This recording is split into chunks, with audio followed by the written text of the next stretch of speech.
No caemos abatidos por las balas del narcotráfico, caemos abatidos por el peso del torcimiento de la justicia en México que aplica el Estado.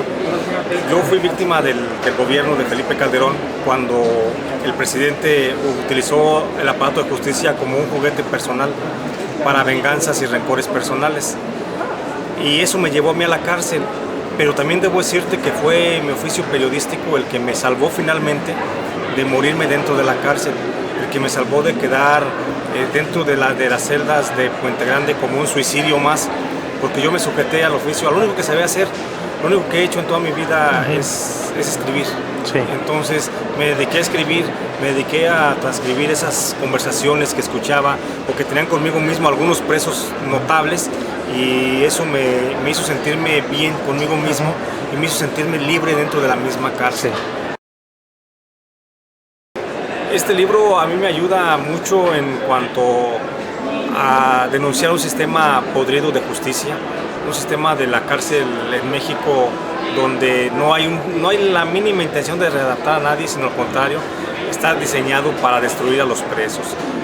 Me ayuda mucho porque siento que es una lucha personal, es una lucha individual que he decidido afrontar al denunciar la violación de los derechos humanos dentro de las cárceles.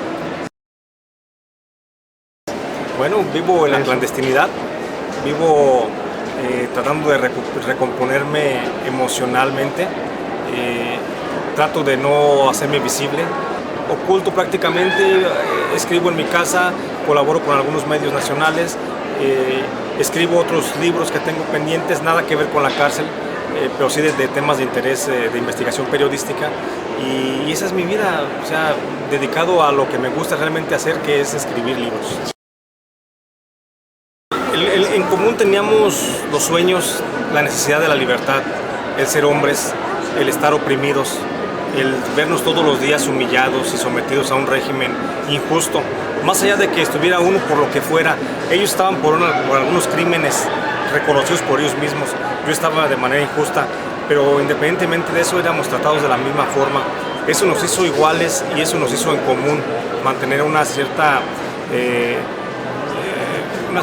compaginación emocional. Sí.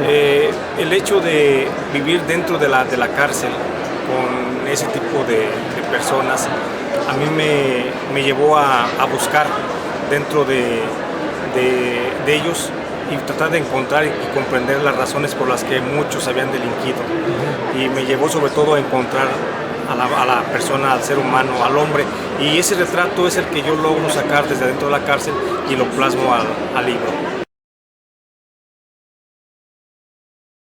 Hay una sola causa por la que delinquen los internos que conocí en Puente Grande. El factor común que encuentro es la pobreza en la que vivieron y la falta de oportunidades para poder sobresalir de esa pobreza, porque la mayoría de ellos no fue a la escuela, porque la mayoría de ellos no tenía empleo en el momento, y entonces deciden incluirse en células del crimen organizado, deciden meterse al secuestro, deciden crear una serie de acciones punitivas que a la larga los lleva al sitio donde están.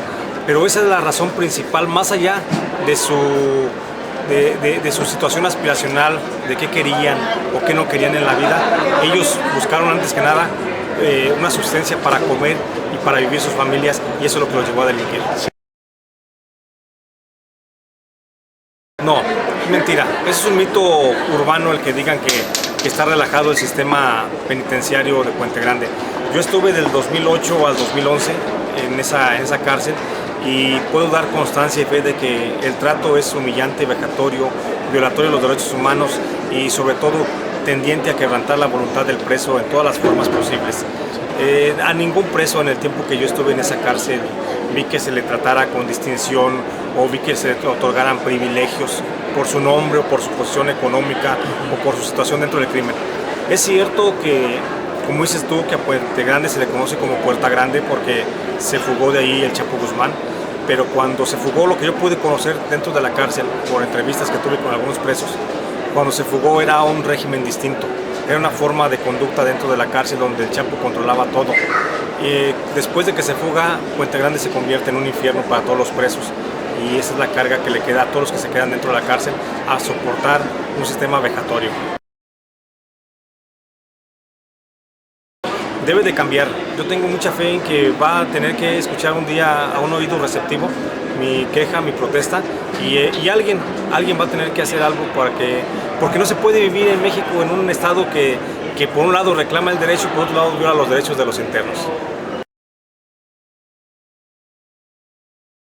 Bueno, pues finalmente Rafael Caro Quintero, él cumplió, él le pagó a la sociedad lo que le impuso un juez y un juez fue el que lo decretó en libertad. Entonces pienso que Rafael Caro Quintero, siendo honesto, no se fugó por ningún lado, no salió por la barda de atrás, él jugó contra el Estado en la forma que le planteó el Estado y le ganó. Entonces yo pienso que es una injusticia realmente la que se hace de perseguirlo.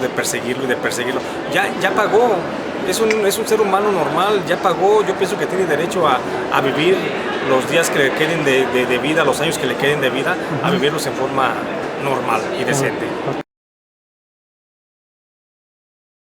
Siempre todos los días, y pienso que el responsable único y directo de cualquier situación que se me pueda venir a mí tendría que ser por fuerza del Estado, porque el Estado es el que más se evidencia en mi libro sobre la violación de los derechos humanos de los presos.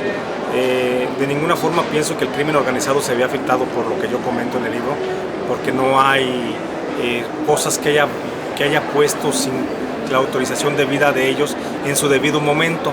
Entonces, si hay alguna reacción realmente, tiene que ser el Estado.